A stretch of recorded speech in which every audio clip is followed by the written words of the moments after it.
Hi all, this is Zach Moore with the Agribusiness Department here at ULM. I'm going to go over the Farm Risk Management Assessment with you all for the Insurance 3008 class.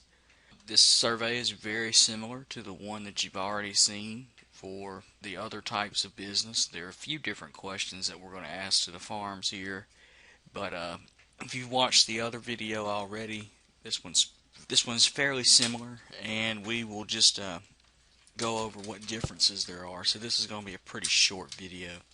One of the first things we need to cover whenever you're doing this survey is the OSHA codes. So let's look at that right quick. As you know, we'll go control click and open up our link here. So we're going to look at the Agriculture, Forestry and Fishing section, Division A. The main ones you're going to be looking at here are groups 1 and 2. Agricultural production crops. This includes wheat, rice, corn, soybeans, cotton, which is a very common crop grown around here. You might see some tree nut farmers if they grow pecans here. Vegetables and melons. Could run across some vegetable farmers. Another crop we might see are field crops otherwise classified, and those would be any sweet potato farms. And the way that you're going to choose the correct code to use is what is the majority of a farm's acreage in. So if a farmer grows mostly soybeans, you would choose soybeans here.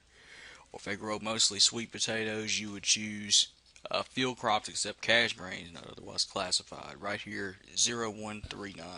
Okay guys, the next thing we have to look at after we go over the OSHA codes are our losses sheet right here. Let's look at wind damage. We're going to look at flood damage. We're going to look at injury to a visitor or trespasser on your farm, injury or an illness to a consumer by your farm product, and then the 2 chemical drift questions. Whenever you ask this question about wind damage, including hurricane damage to property, we're just talking about structures here. We're not wanting to ask them if they've suffered any wind losses to crops. So we're just talking about farm structures and farm property. This is excluding any crops. So whenever you word this question, ask them if they've had any wind damage to their buildings and equipment, but not to their crops. The next one is flood damage to property. Again, this is specifically excluding crops. This is, like I said, it specifically excludes the crops. So when you ask this question, ask it about their property. So buildings, equipment, and all that stuff, but don't ask it about the crops. Our next thing we need to look at and ask these farms are injury to a visitor or trespasser. This is if somebody gets hurt on a farm's property. Did they have to pay for it? So that's kind of the way you need to phrase that question. Has anybody gotten hurt on their farm? And that's just how you need to phrase it. The next one is injury or illness to a consumer by your farm product. This applies to vegetable growers and other people who sell products directly to consumers. So you'll just ask that question if anybody's gotten sick from eating any of the farm's products or something. The next big question we have for specifically for the farms here is damage to your crops from chemical drift. This question refers specifically to the farmer that you're talking to's crops. Okay, so this particular question is just asking about that person's crops. It's not asking about anybody else's. What we're trying to find out here is how many people have had damages to their production by chemicals drifting in the wind and stuff like that. And the last farm-specific loss question is damage to others' crops from chemical drift. This question is referring to the farmer damaging somebody else's crops, and because they had chemicals drift on the wind. So there's a big distinction there. The first damage to crops refers to a property damage claim. It's most likely going to be paid by someone else's insurance. The second question refers to a liability claim. So this is where the farmer would have to pay someone else because they damaged the crops. The next part of the ag survey is a little bit different than the other business surveys that we ask about the farm owner's policy. It's here on page 7. A farm owner's policy, you just give a little bit of information about it, is a package policy that has homeowners coverage and some coverage for a farm owner's business. Kind of the way you need to ask that is just, do they have a farm owner's policy? But that's what it is. It's a package policy of homeowners and farm-specific insurance. So we move on down to a few more questions. You'll see a question down here about whether or not they're sure if the business has the type of insurance. We have the farm owner's policy here. It's just like all the other ones Dr. Berry went over in the first video. And again, you'll see that they have both the commercial property policy and a farm owner's policy. And again, this is the same way as Dr. Berry put it in the other video for the other survey. Alright, finally we'll come down here and get to our farm profile. This is really where the farm survey kind of takes a big difference from the other survey. The first question you're going to ask in our farm profile is the approximate acreage of the farm's operation. The way you need to ask this question is just ask the farmer how many acres they farm. They'll give you an answer. Let's say they farm 4,000 acres. You'll come here to the drop down list and you'll pick between 3,000 and 4,000. After you ask the farmer what his acreage is, the next question you need to ask him is, what has he grown in the past 5 years? You'll just ask this question and they'll tell you the different crops they've grown, and you will check the appropriate check boxes. Question number 3, indicate the crops that you plan to plant or have planted this year. Most everything in Louisiana has already been planted, and in many cases already been harvested, but they might still have to still be planning on planting wheat. So that's the reason we phrased it this way. But you'll just ask them this question and they'll tell you what they planted this year, and it wouldn't hurt if you go ahead and ask them if they plan on planting any winter wheat. Our fourth question is, does the farm own harvesting equipment? Some farms have some harvesting equipment, other farms do not. Examples of harvesting equipment are cotton pickers, combines, potato diggers, and anything like that they'll use to actually get the crop out of the field. Question number 5, it asked if the farm engages in custom harvesting. If they don't own any harvesting equipment, then this question is not applicable. But if they do, we need to know if they're going out and harvesting crops for other people. So that's what custom harvesting is. So ask them if they harvest anything for anybody else. If not, then put no. If they do, then put yes. Question 6, does the farm own any spraying equipment? Most all of them do. And the reason we ask this question is to ask number 7, which is, do they engage in any custom spraying? Much like custom harvesting, custom spraying is where you spray crops for other people. So answer that question appropriately. Number 8 is, what percentage of the farm's total acreage is irrigated?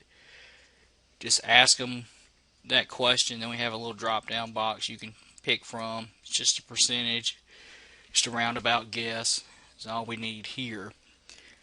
Question number 9 asks what percentage of their acreage is owned. You just ask that and they should be able to give you an answer.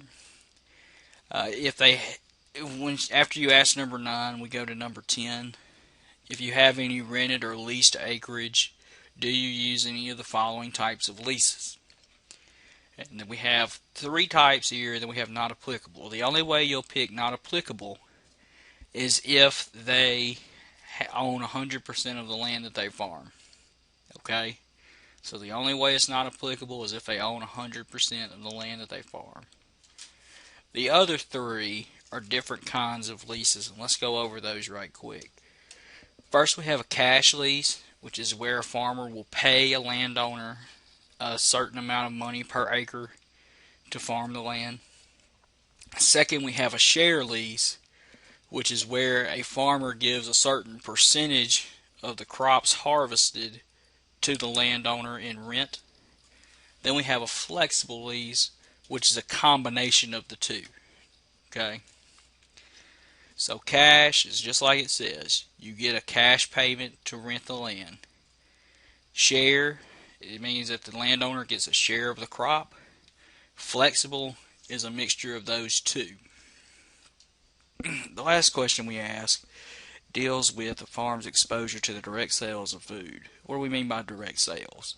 Direct sales are when a farm sells their product directly for consumption. That means what the farm is producing is in its final form. So think about sweet potatoes. You go to the store and you buy a big box of sweet potatoes. That's a direct sale.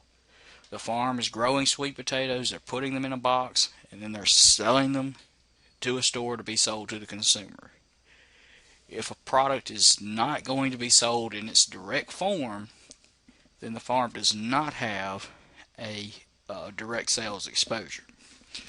So look at question 11. Does the farm engage in selling the produce or other commodities for direct consumption? Like I just said, if it's sold in its final form, the farm produces the product in its final form, like a sweet potato or a zucchini or a tomato or something like that, then yes, they are engaged in this sort of activity, and you just click yes. But if they're growing something like soybeans, then no, they aren't going to have that sort of exposure. Number 12, does the farm engage in processing produce or other commodities for retail sale to consumers? This is saying, is the farm in question doing some sort of value-added type stuff? Are they cooking their produce and then selling it? Are they making jams and jellies and candy, something like that? Pies, cakes. Do they have some sort of value-added type activity going on? If they do, then this will be yes. If they said no up here to question 11, then this question will be not applicable. The rest of them, this pretty much follows through here, is pretty self-explanatory. Do they sell directly to restaurants or other institutional customers? They should have no trouble answering that one. But if they click no up here, all of these are not applicable through question 18.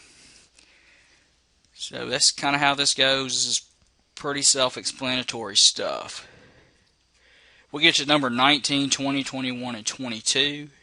These are the same in health insurance questions that Dr. Berry used in her other survey. So you've seen these before. And our final questions here, 23, 24, and 25, deal with crop insurance and the Farm Bill. Question 23, do you participate in any county or parish level crop insurance programs administered by the USDA? You need to read this question exactly as it's asked. If they know it, great. If they're not sure, be sure you click not sure. We don't really want to give them too much more explanation on this. Just read it exactly as it's asked. If they're not sure, go ahead and click that. Number 24 deals with the 2014 Farm Bill. There's a lot of decisions that farmers and landowners are going to have to make here in the next couple of months dealing with this new Farm Bill. And we just want to ask them if they think they have enough information. Again, the decision-making timeline was just announced, so all of them might not even be aware of this. But we want to ask and just kind of gauge what farmers think about this process. And our final question, do you know which commodity program you're going to choose for each of your farm units? FSA farm numbers. The way the USDA sort of manages farms is through farm numbers. It's a unique identifier for each farm in a parish or county. And we just want to know if they've made their mind up on what they're going to choose for each of their particular FSA numbers that are under their management. And again, the answers are yes, no, and not sure. We just want to kind of gauge how sure they are of the decisions they're going to have to make. If you have any questions about this farm survey, especially this last part, the farm profile, please send me an email to zmoore@ulm.edu and make sure to copy Dr. Berry. We'll be glad to answer any questions you have and make sure that you're able to get this done. Thank you for your help.